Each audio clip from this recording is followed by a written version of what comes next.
안녕하세요. 최근 포항 상간녀 사건으로 정신이 없네요. 덕분에 저도 용기 내 봅니다.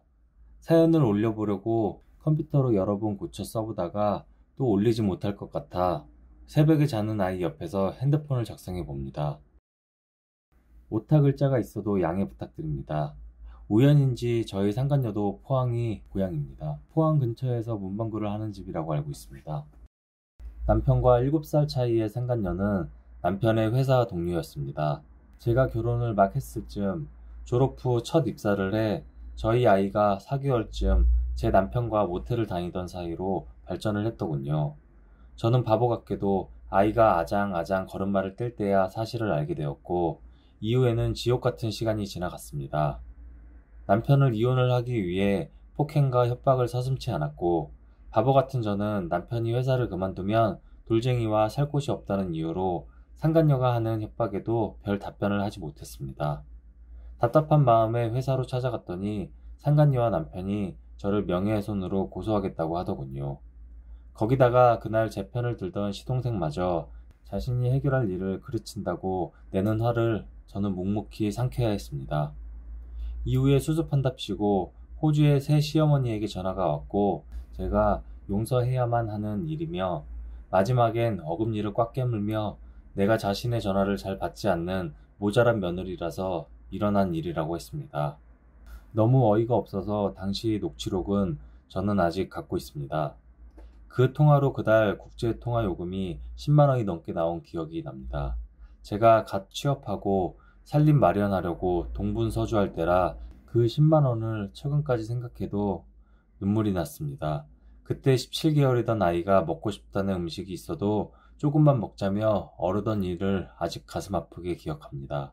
그 뒤로 주변의 조언으로 상간녀 소송을 진행하게 되었고 정보보호법이니 상간녀 집안 어르신들이 가만히 있지 않는다느니 하는 남편의 개소리를 견디며 아이를 새벽에 맡기고 밤에야 찾는 생활이 계속되었습니다. 그러다가 소송이 불리하게 기우니 당장 차와 현금이 될 수 있는 모든 것들을 가지고 시아버지가 있던 호주로 상간녀와 도피하여 이혼 위자료와 양육비를 일체 주지 않고 있습니다. 이번 포항 상간녀 사태를 보고는 비슷한 점이 많아 참 가슴이 아팠습니다. 저는 남편의 외도를 눈치채고 상대방을 찾기 위해 남편이 가지고 있는 연락처를 모두 저장했었습니다.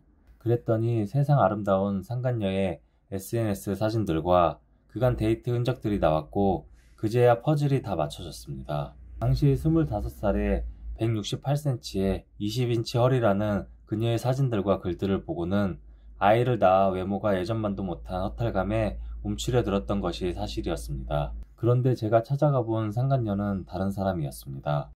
심하게 진하고 굵은 아이라이너에 절대 20cm의 허리는 아니었지요. 그리고 모든 SNS 글에 가득한 허영까지. 남편과 자신의 관계가 세상의 모든 사랑의 표준인 양 하는 것이 소름 끼쳐 다녀온 날 혼자 구역질을 했던 것이 기억납니다. 그리고 저는 아이를 위해 이혼만을 막기 위해 상간녀 집의 외도 사실을 알렸고 그 가족은 외도 사실을 알면서도 저와 이혼 전인 시기에 남편과 상간녀가 동거하던 브리즈번이나 시드니를 매해 여행 갔다 오고 그걸 또 서로 SNS에 올리고 자랑하는 모습을 보았습니다. 그리고 이혼이 성사된 이후에는 명절과 어버이날마다 상간녀가 남편의 호주 부모님을 만난 SNS 글을 읽을 수 있었습니다. 저는 지옥 같은 시간을 보냈지만 사실 이제 그들의 사이를 방해하고 싶다거나 헤어지길 바라지도 않습니다. 다만 그들이 SNS에 호주 전역을 여행하고 서로에게 꽃과 명품을 선물하고 하는 것을 알고 싶지가 않을 뿐입니다.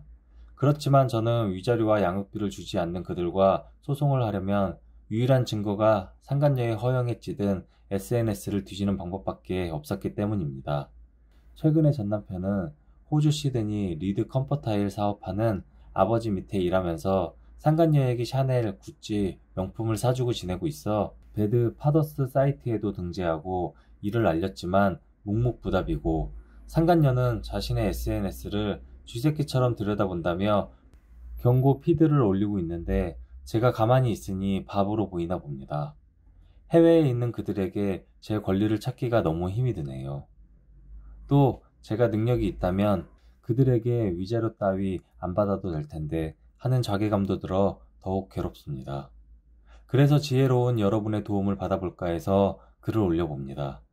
사실 이 글이 제 아이나 제 주변인들에게 피해를 줄까 두려웠지만 아이를 혼자 키우면서 정규직에서 계약직, 이제는 무직이 된 엄마가 아이를 위해 마지막 내는 용기이기도 합니다. 길고 참담한 글 읽어주셔서 감사합니다. 첫 번째 댓글입니다. 호주 교민 사회에 터뜨리시죠. 교민들이 한 달이 건너면 한 달이라 인민재판 가능할 것 같아요. 다음 댓글입니다. 배드파더스 등재했으면 신상 다 까졌을 텐데 그 뒤에도 글을 내려달라거나 양육비에 대해 어떤 연락도 없었나요? 짐승도 자기 새끼는 생각하는 법인데 진짜 악질이네요. 얼마나 힘드실까요? 님 잘못이 아닙니다. 다음 댓글입니다. 댓글을 남기려고 10년 동안 안 해본 네이트 로그인 하느라 비번 찾기 인증 메일 다음으로 네이버로 돌고 돌아 로그인에 성공했습니다. 아이 어머니, 여기서 화력 받으려면 오래 걸립니다.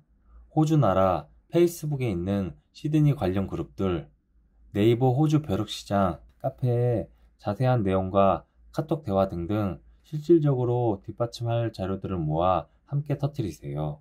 사업하시는 분이면 피해 무시 못할 거고 연락이 올 겁니다. 힘내시고 포기하지 마세요. 위자료는 둘째치고 사람이면 제 새끼 양육비는 보내야지요.